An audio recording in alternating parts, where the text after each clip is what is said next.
चलाएं। देखो question number 7 पढ़ लेता हूं मैं एक बार, है ना।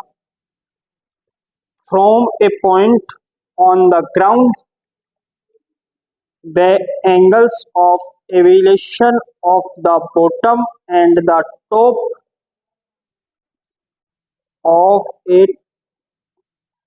transmission tower fixed at the top of a 20-meter height building are 45 degree and 60 degree respectively. Find the height of tower.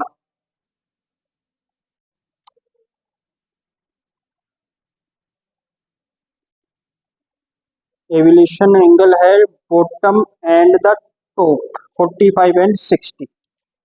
देखो bottom and top, question number है 7।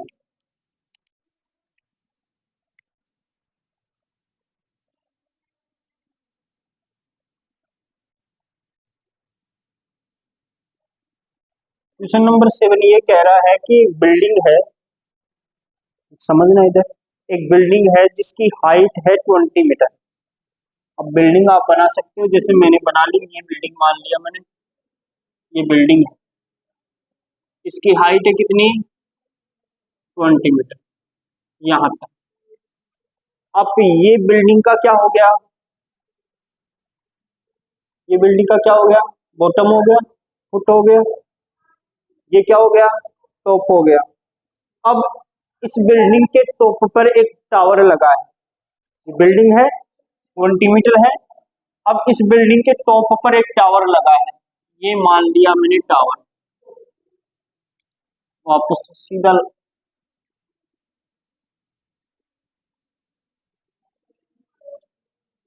ये टावर है, ठीक है।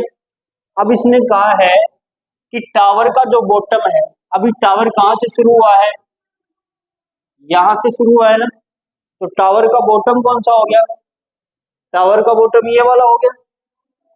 टावर का टॉप कौन सा हो गया, टावर का टॉप ये वाला हो गया। तो इसने कहा है टावर के बॉटम से एंगल जो बनता है ना, वो 45 डिग्री का बनता है, और टावर के टॉप से जो एंगल बनता है वो 60 डिग्री का बनता है। तो टावर का बॉटम कौन सा है, ये वाला है। यहां से जो एंगल बनेगा वो कितने डिग्री का बनेगा, 45 का। और ये टॉप है, टॉप से जो एंगल बनेगा वो कितने डिग्री का बनेगा, 60 डिग्री का। तो ये तो है 45 डिग्री का, और ये बड़ा वाला है कितना, 60 डिग्री का। तो अपने को ये बताओ, ये जो टावर आपने लगाया है उसकी हाइट क्या है। तो मैं मान लेता हूं ये बिंदु है ए, ये पॉइंट है ए, पॉइंट बी, पॉइंट सी, और इसको मान लिया मैंने पॉइंट डी।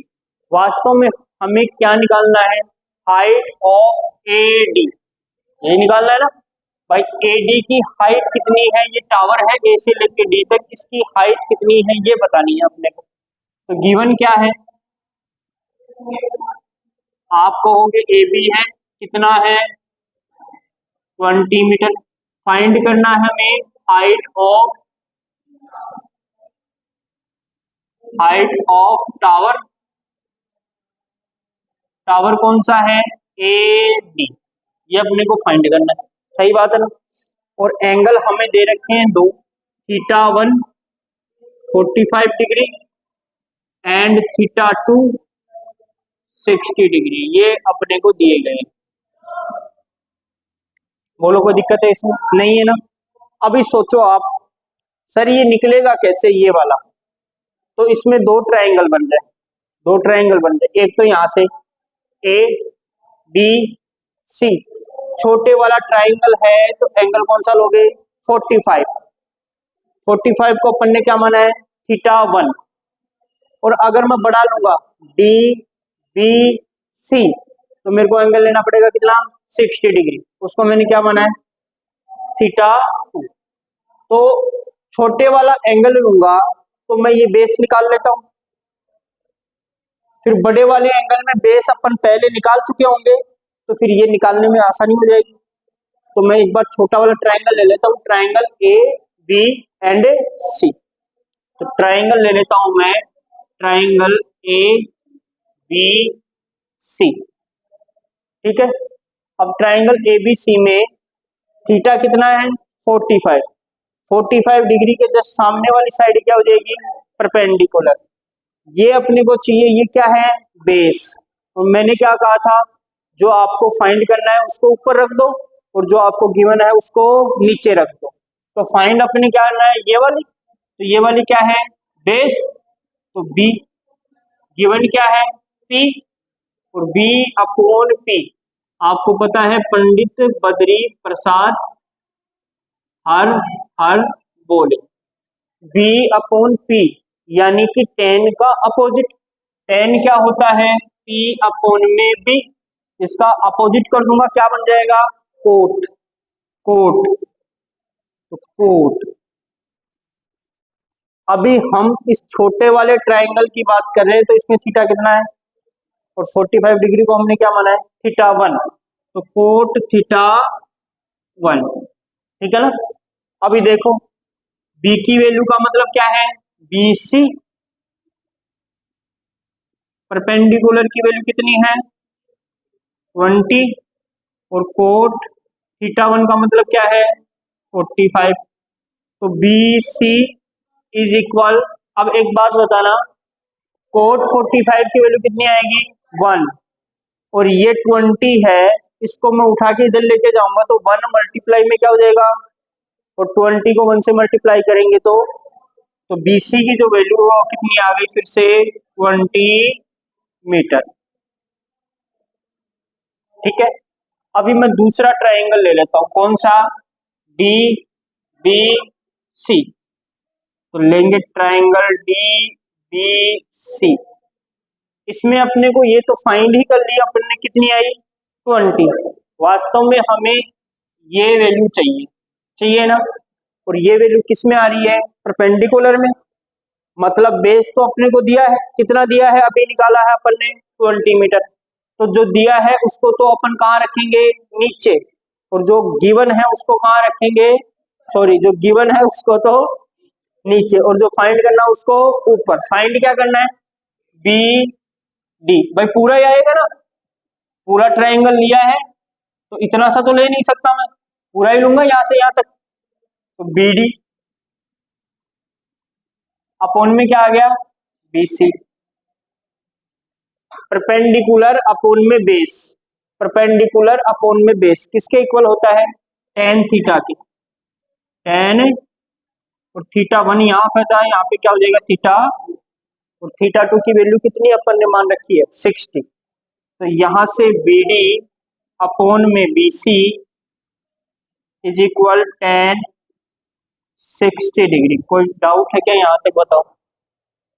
अभी BD की वैल्यू क्या है, BD सर देखो कैसे बनाया, सर BD बना है B से लेके A तक गया है और फिर A से लेके D तक गया है, ऐसे ही बनाया ना। सोचो आप B से लेके A तक की वैल्यू तो कितनी है 20 है, अगर 20 में मैं AD ऐड कर दूं तो BD बन जाएगा, तो BD को मैं ऐसे लिख सकता हूँ यहां से यहां तक तो 20 प्लस AD लिख सकता हूँ ना, तो इस BD को मैं लिख सकता हूँ,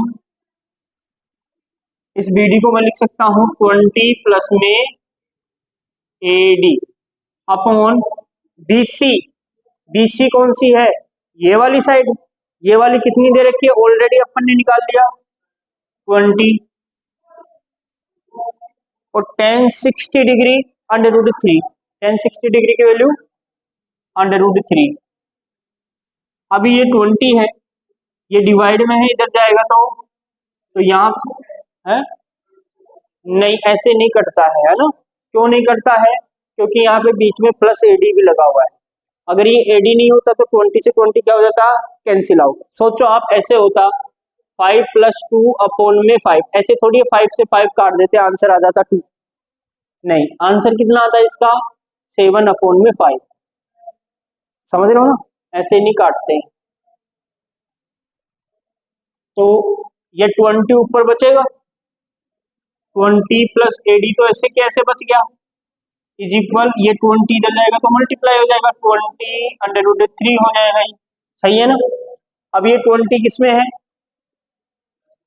इधर जाएगा तो नेगेटिव हो जाएगा, तो इधर AD जो है उसकी वैल्यू आ गई सर 20√3 माइनस में, अब 20 देखो दोनों तरफ से कॉमन आ रहा है क्या, यहाँ से बचेगा √3 माइनस में 1 और साथ में क्या लगा देंगे, AD का मतलब क्या है, AD का मतलब क्या है, हाइट ऑफ टावर, यही है ना। तो आप लिख दोगे height of tower is equal कितनी है भाई, 20√3 माइनस 1 मीटर। बोलो कोई दिक्कत, प्रॉब्लम थोड़ी है कोई।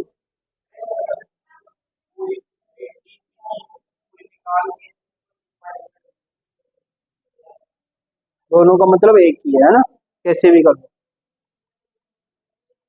आगे चले, क्वेश्चन नंबर कौन सा था, 7 था, तो क्वेश्चन नंबर कौन से में चल रहे हैं, 8 में।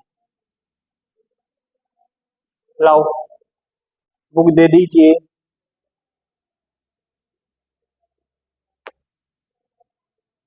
ए स्टैचू, स्टैचू समझते हो आप, स्टैचू समझते हो, नहीं समझते तो इसको देख लो, सेम होता है ऐसा ही। स्टैचू 1.6 मीटर टॉल, टॉल का मतलब लंबा है, stand on the top of A pedestal. अब इसने कहा stand on the top of A pedestal, एक पेडिस्टल है उसके ऊपर खड़ा है कौन, स्टैचू, ध्यान रखना इसका। 44,000 प्लस उसका ब्याज प्लस जो समय खराब होगा वो, टोटल राउंड फिगर मिला के 1 लाख रुपीज हो जाएंगे, सही बता रहा हूं। From A point on the ground the angle of elevation of the top, क्या बोला इसने, द एंगल ऑफ एलिवेशन, ठीक है, ऑफ द टॉप, ठीक है, the statue is 60 degree, statue के टॉप से अगर एंगल ले तो 60 डिग्री आता है। And from the same point the angle of elevation of the top of pedestal is 45, find the height of pedestal. देखो क्वेश्चन ने क्या कहा है, समझो आप, सेम ऐसा ही है। क्वेश्चन ने कहा है कि एक पेडिस्टल है ऐसा, हाइट कितनी है पता नहीं, अब इस पेडिस्टल के ऊपर एक स्टेचू खड़ा है इस प्रकार से, ठीक है, इस स्टेचू की जो हाइट है वो है 1.6 मीटर, ठीक है। अब उसने कहा है कि स्टेचू का जो टॉप है वहां से अगर एंगल लेते हैं, कौन सा एंगल, एलिवेशन एंगल, नीचे बनता है ना, तो एलिवेशन एंगल अगर लेते हैं टॉप से तो वो कितने डिग्री का आता है, 60 डिग्री का। और पेडिस्टल के टॉप से, पेडिस्टल का टॉप यही है, यहां से अगर एंगल लेते हैं तो कितना डिग्री आता है, 45 डिग्री का, कितने डिग्री का आता है, 45 डिग्री, सेम वैसा ही बनेगा।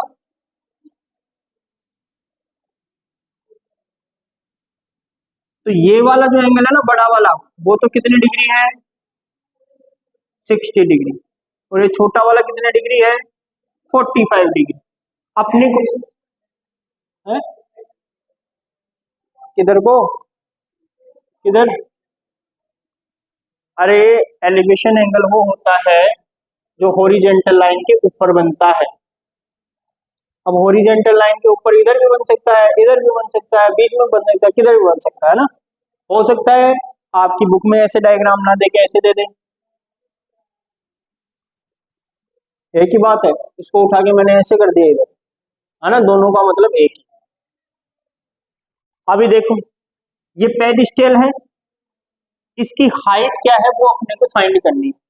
तो ये मान लो पॉइंट ए है, ये बी पॉइंट है, ये सी पॉइंट है, और ये क्या है, डी पॉइंट, और ये 90 डिग्री का एंगल, ठीक है ना। अभी अगर मैं निकालना चाहूं, सबसे पहले इस छोटे वाले ट्राइंगल लेता हूं, तो इसमें तो कोई वैल्यू दे नहीं रखी, तो किसी को किधर भी रखूं कोई इफेक्ट पड़ेगा नहीं। तो छोटा ट्राइंगल कौन सा है, ट्राइंगल बी सी डी, अभी आप ये ध्यान रखना कि मैं जो ट्राइंगल ले रहा हूं ना वो किस प्रकार से लिख रहा हूं। यहाँ पे देखो मैंने लिखा है ट्राइंगल ए बी सी, यहाँ पे लिखा है डी बी सी। मैं बीच में वही एंगल लिख रहा हूं जहां पे 90 डिग्री का एंगल बन रहा है। आप ध्यान से देखोगे आपको पता चलेगा यहाँ पे कितने डिग्री का एंगल है, और मैंने बीचों बीच वही लिखा है।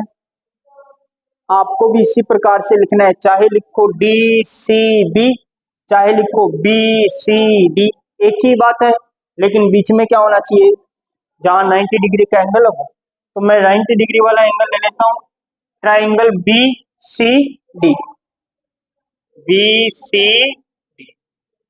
अभी देखो आप कुछ भी निकालो, जैसे ये परपेंडिकुलर, भाई छोटा वाला ट्राइंगल ले रहा हूं तो छोटा वाला एंगल लेना पड़ेगा मेरे को। आप लिख सकते हो या तो पहले गिवन क्या है, गिवन क्या है, गिवन ये है सर बी ए जो है या ए बी जो है, ए बी जो है उसकी वैल्यू है कितनी 1.6 मीटर। थीटा 1 है वो 45 है, थीटा 2 है वो 60 डिग्री। लिख देना, लिखना चाहो तो, नहीं कोई दिक्कत वाली बात नहीं है। थीटा 1 है वो कितना है और थीटा 2 है वो कितना है 60 डिग्री। अभी मैं ट्राइंगल ले रहा हूं B C D, triangle B C D.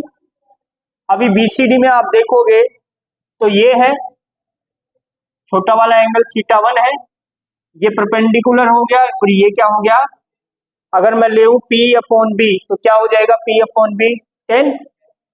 तो मैं लिखता हूं यहाँ पे P अपॉन में बी, तो हो जाएगा 10, और 45 को मैंने क्या लिखा है थीटा 1, तो 45 को लिख दिया मैंने थीटा 1।